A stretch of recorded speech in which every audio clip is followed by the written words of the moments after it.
네,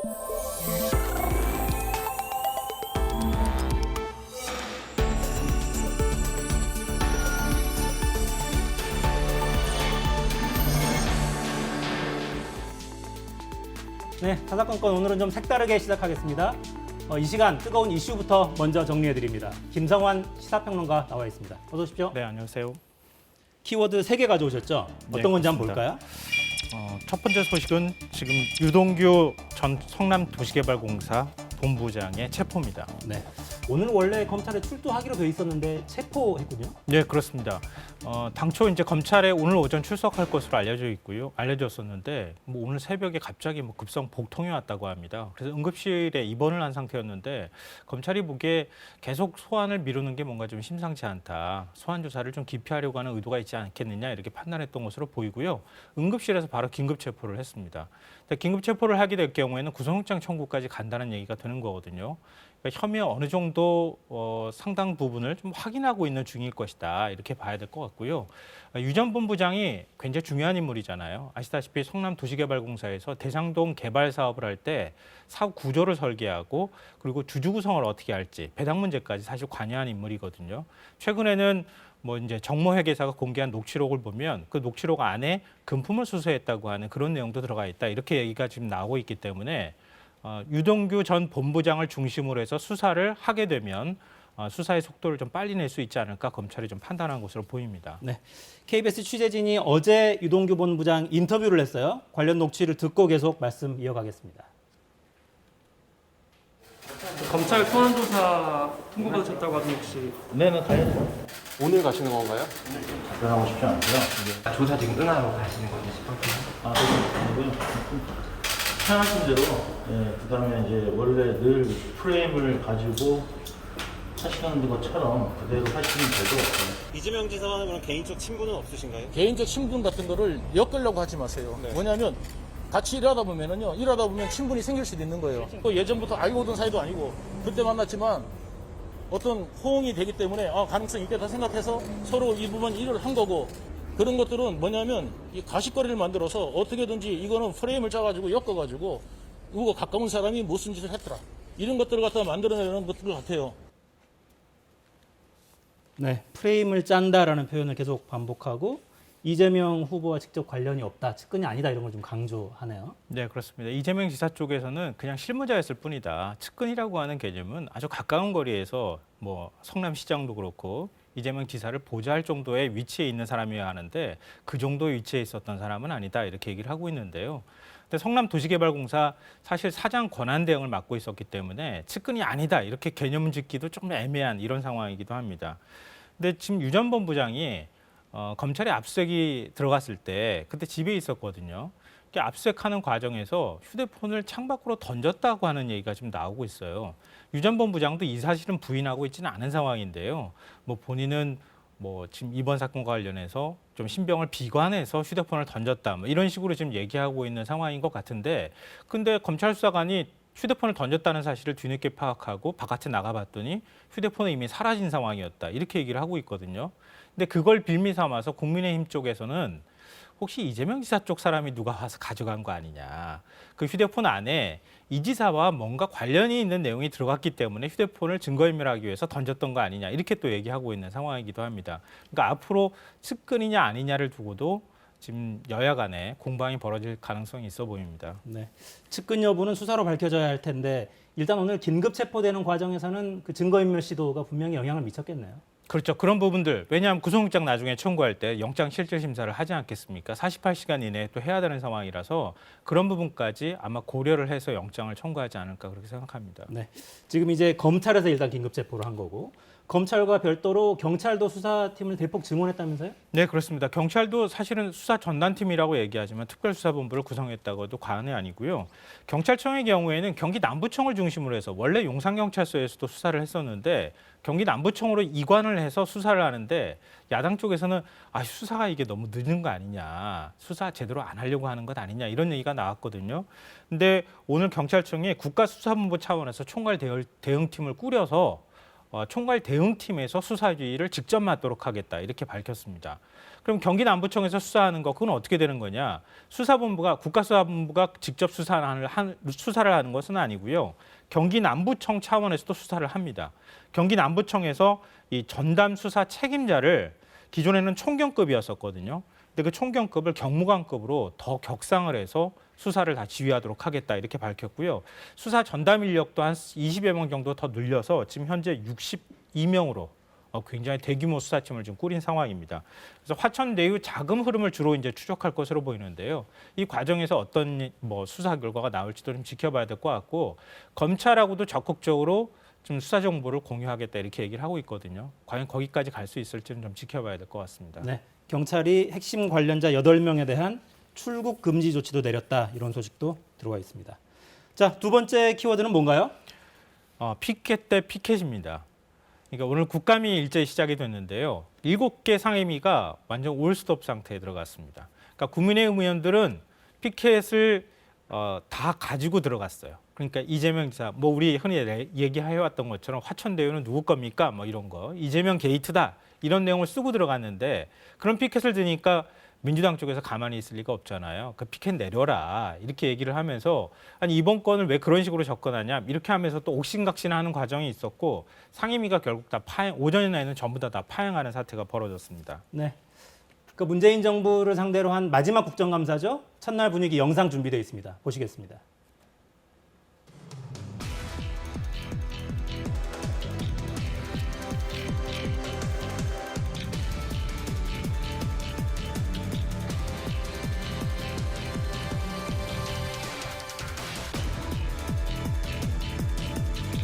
저는 지금 우리 국민의힘 의원님들이 특검 거부하는 자가 범인이다 이런 그 게시물을 자리에 지금 저렇게 해놨어요.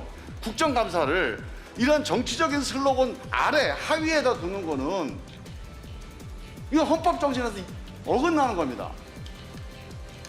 당장 떼야 됩니다. 위원장님 장례 정리 좀 해주십시오. 협의를 할 수 있도록 국감을 시작하게 되면 우리 의원님들은 어떤 방식으로든지 질의를 할 수가 있습니다. 구두로 하든 육성으로 구두로 하든 또 동영상을 만들어서 하든 또 파워포인트를 만들어서 하든 본인의 자리에서 어떤 방식으로든지 질의를 할 수 있고 질타를 할 수 있고 물어볼 수가 있는 거죠. 그러면 지금 우리가 이렇게 한 행위 자체가 국감에 방해가 된다? 저는 그렇게 이해를 할 수가 없습니다.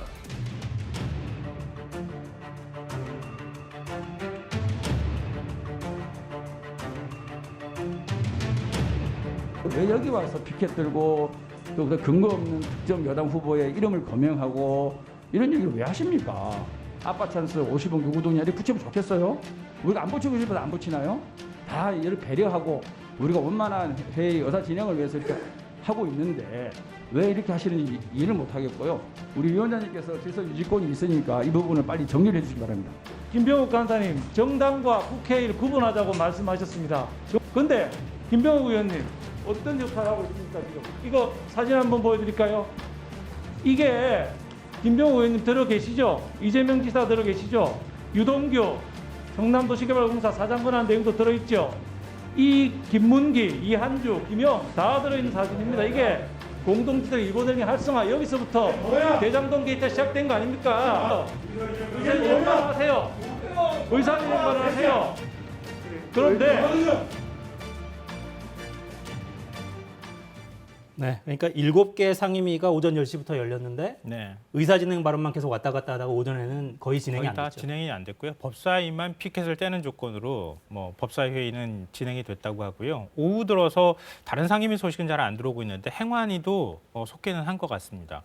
근데 내용은 비슷합니다. 지금 이제 공방 벌이는 그런 내용들을 주를 이루고 있는 그런 상황입니다. 그러니까 국회에서 사실 저런 피켓 앞에 걸어놓고 의사진행하는 게 처음 있는 일은 아닌데 처음 있는 일은 아니죠. 근데 이제 국감이라고 하는 공간이 야당의 시간이라고 보통 얘기하잖아요. 야당이 정부를 견제하기 위해서, 특히 행정부를 견제하기 위해서 여러 가지 이제 정치 공세가 있는 그런 공간이기도 한데요.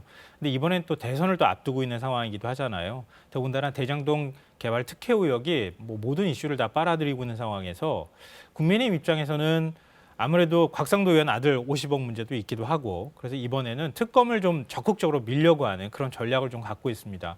근데 그렇게 여론몰이를 하는 데 있어서 민주당이 그냥 밀려가게 될 경우에는 이번 국감을 완전히 야당의 국감으로 만들 우려가 있잖아요. 근데 그런 부분 때문에 적극적으로 방어에 나서고 있는 상황이 아닐까 싶습니다. 네, 국감 첫날 삿바 싸움이 아주 거셉니다. 그 상임위별로 좀 살펴보죠. 법사위는 주로 어떤 내용이 쟁점이었습니까? 그러니까 법사위가 만약에 뭐 쟁점이 된다고 하면 지금 이제 대장동 개발 특혜 의혹과 관련해서 지금 법조인들이 많이 연루가 된 게 나오잖아요. 뭐 변호사, 뭐 대법원 출신 대법관도 있기도 하고요. 그러니까 그런 사람들이 과연 어떤 역할을 했는가, 또 그 과정에서 특혜를 뭔가를 받거나 아니면 뭐 뇌물성 뭔가 돈을 받았다고 하는 일종의 이제 고문녀라든가 이런 것들을 어떻게 성격 규정을 할 것인가 그런 부분도 좀 있을 것 같고요. 근데 이건 또 이전에 박근혜 정부 시절에 있었던 그 검찰총장이나 이런 사람들도 들어가 있는 상황이기 때문에 여야가 상대방을 서로 공격할 수 있는 소재가 될 수도 있거든요. 아마 이런 부분들을 중점적으로 공세를 벌일 가능성이 있어 보입니다. 그러니까 국정감사 첫날 오전 질의는 대부분 자료 제출하라, 증인 채택 누구 하자 이 줄다리기인데 네. 여야가 서로 유리한 증인들을 불러내려고 노력하는 거죠. 그렇죠. 근데 서로 간에 또 채택을 안 하려고 하는 그런 상황이기도 하잖아요. 그러니까 앞서도 이제 영상이 잠깐 나왔지만 정무위 같은 경우에는 그 김병욱 그 의원의 사보임 문제가 굉장히 시끄러웠는데요. 왜냐하면 이재명 지사 캠프에 소속돼 있거든요. 이재명 지사 캠프에 소속돼 있는 사람이 민주당 간사로 지금 있고 국감을 한다는 것 자체가 말이 안 된다 이러면서 야당이 이해충돌 아니냐? 예, 문제 제기를 하기도 했고요. 지금 국민의힘 쪽에서는 지금 화천대유라든가 아니면은 천화동인, 뭐 성남의뜰이라고 우리 흔히 얘기하는 그 관계자들을 전부 다 한 40명 정도 다 불러서 증인 채택을 하자 이렇게 얘기를 하고 있는데 민주당이 그걸 받아들이기가 좀 쉽지 않잖아요. 민주당은 단 한 명도 안 된다 이렇게 지금 얘기를 하고 있는 상황입니다. 국민의힘에서는 아예 이재명 후보도 부르자 이렇게 요구하고 있죠. 예, 이재명 후보도 요구하고 있는데 그렇게 하면 또 민주당 입장에서 역공을 취할 게 또 있잖아요. 왜냐하면 이른바 고발사주 의혹과 관련해서 그럼 윤석열 전 검찰총장도 불러야 되는 것 아니냐 이렇게 얘기하고 있는 상황입니다. 근데 과거에 윤 전 총장은 불러주면 나가겠다 이렇게 또 얘기를 한 상황이거든요. 그러니까 맘 편하게 민주당 입장에서는 나오라고 부르기도 참 애매한 상황이 됐어요. 근데 그러니까 또 이재명 지사 입장에서 또 안 나가겠다고 말하기도 애매하니까 결국은 국감장 안에서 서로 간에 증인 채택을 놓고 힘겨루기를 하지만 결과적으로 아무도 채택하지 못하는 그런 쪽으로 가지 않을까 싶습니다. 지지부진하게 말싸움만 계속 이어질 가능성도 있어 보이는군요. 조성은 씨가 오늘 권익위에서 공익신고자 신분을 공식적으로 인정을 받았다고요? 네, 그렇습니다. 원래 기존에 이제 공익신고자로 인정받았다고 하는 것은 대검 차원에서 인정을 받은 것이거든요. 대검에 휴대폰을 가져가서 직접 제보를 하고 제출을 했다고 얘기를 하잖아요. 근데 그때도 좀 논란이 있었어요. 국민권익위에서는 권익위가 인정한 사람만 공익신고자다 이렇게 또 얘기를 하기 위해서 논란이 벌어지기도 했는데요. 일단 국민권익위원회가 공익신고자 요건을 다 갖췄다 이렇게 판단을 했습니다. 그러니까 다툼의 소지나 논란의 소지가 있었던 게 이제 완전히 사라졌다 이렇게 봐야 될 것 같고요.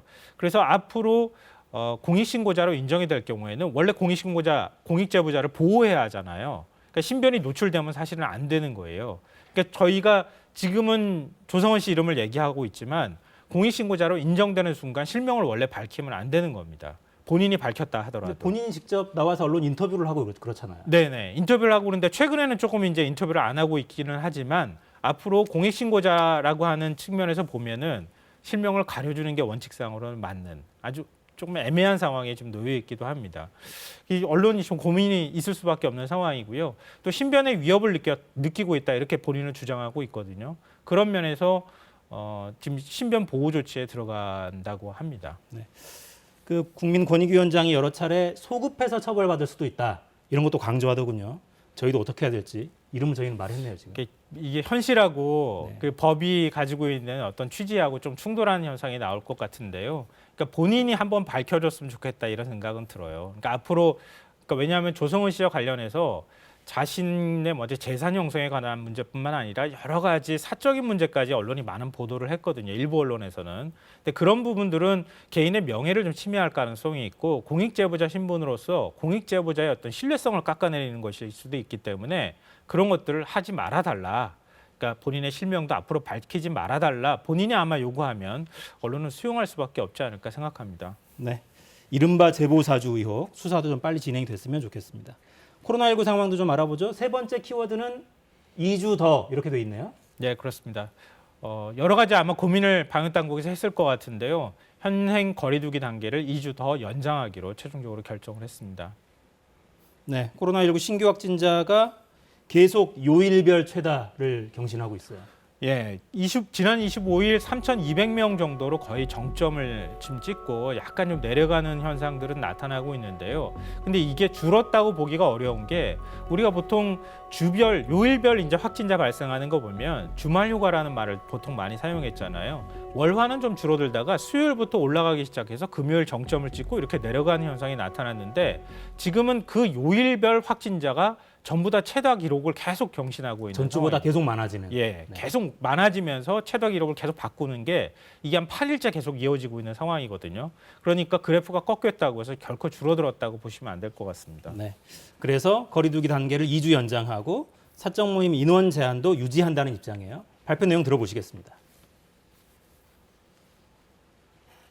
추석 이후에 더 거세진 코로나 확산세, 이번 주말부터 시작하는 2차례의 연휴 등 방역 위협 요인을 감안하여 정부는 향후 2주간 현행의 거리두기 단계를 그대로 유지하기로 결정했습니다. 사적 모임 인원 제한도 지금과 같이 똑같이 적용될 것입니다.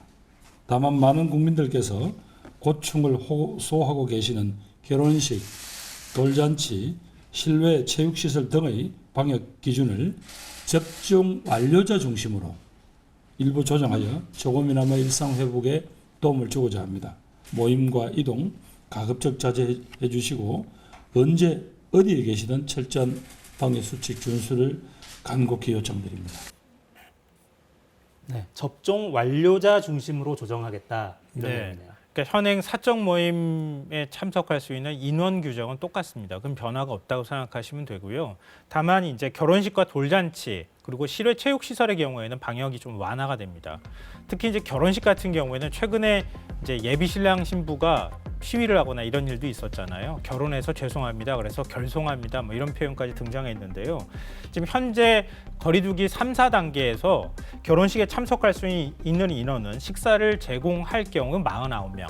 그리고 제공하지 않을 경우에는 99명까지 가능하거든요.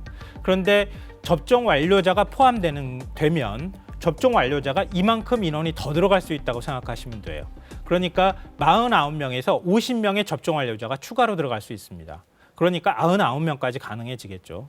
그리고 식사를 제공하지 않을 경우에도 또 똑같은 인원이 더 들어간다고 생각하시면 되거든요. 그러니까 기존 인원에 100명이 더 들어갈 수 있다. 그건 다 접종 완료자에만 가능하다. 이렇게 생각하시면 됩니다. 그리고 돌잔치 같은 경우에도 거의 사실은 열지 못하는 상황이었거든요. 그러니까 아이 부모만 딱 참석할 수 있는 돌잔치인데 그게 사실 의미가 별로 없잖아요. 돌잔치도 접종 완료자가 들어가면 49명까지 허용이 가능합니다. 그리고 실외 체육시설 같은 경우에 뭐 예를 들면 경기 참여 인원들이 있는데 실외 체육시설은 너무 방역 조치가 강화되어 있는 거 아니냐 이런 불만들이 좀 있었는데요. 이건 역시 접종 완료자가 들어가게 될 경우에 사실 팀을 전부 접종 완료자로 구성한다고 생각하시면 될 것 같아요. 그럴 경우에 경기에 필요한 인원의 1.5배까지 모이는 게 가능하도록 방역 조치가 다소 완화됐습니다. 네, 오늘 백신 접종 완료율이 50%를 넘었다 이런 소식도 들어와 있더군요. 근데 이제 안 맞는 게 아니라 못 맞는 분들도 사실 계실 것 같긴 해요. 그래서 안 맞는 분들이 좀 서둘러 주시는 게 좋긴 하겠습니다. 네, 못 맞는 분도 좀 있는 것 같고요. 백신에 대한 불신도 있는 분들 좀 일부 있는 것 같아요. 그런데 지금 1차 접종률이 76%가 넘었기 때문에 2차 접종률은 76% 이상 80% 가까이까지 갈 수 있다 이렇게 전제를 할 수 있는데요. 문제는 이전에도 기회를 줬던 500만 명이 조금 넘는 인원, 그 인원들을 어떻게 접종해서 접종률을 성인 기준으로 해서 끌어올릴 것인가에 관한 문제거든요. 근데 지난번에 2차례나 접종 기회를 줬는데 이항률이 한 7%밖에 안 나왔어요. 그러면 그 나머지 500만 명이 정말 접종에 적극적으로 협조를 해줘야 하는 상황이라서 정부에서 10월 18일부터는 예약하지 않아도, 기존에는 예약해야 되는데 예약하지 않아도 가까운 병의원에 그냥 가시면 바로 접종을 해주도록 하겠다. 그러니까 500만 명에 해당되는 분들이 좀 적극적으로 나와서 접종을 좀 해달라 이렇게 지금 당부하고 있는 상황입니다. 네, 가장 중요한 열쇠는 백신입니다. 빨리빨리 좀 맞으셨으면 좋겠습니다. 김성환 평론가 수고하셨습니다. 네, 고맙습니다.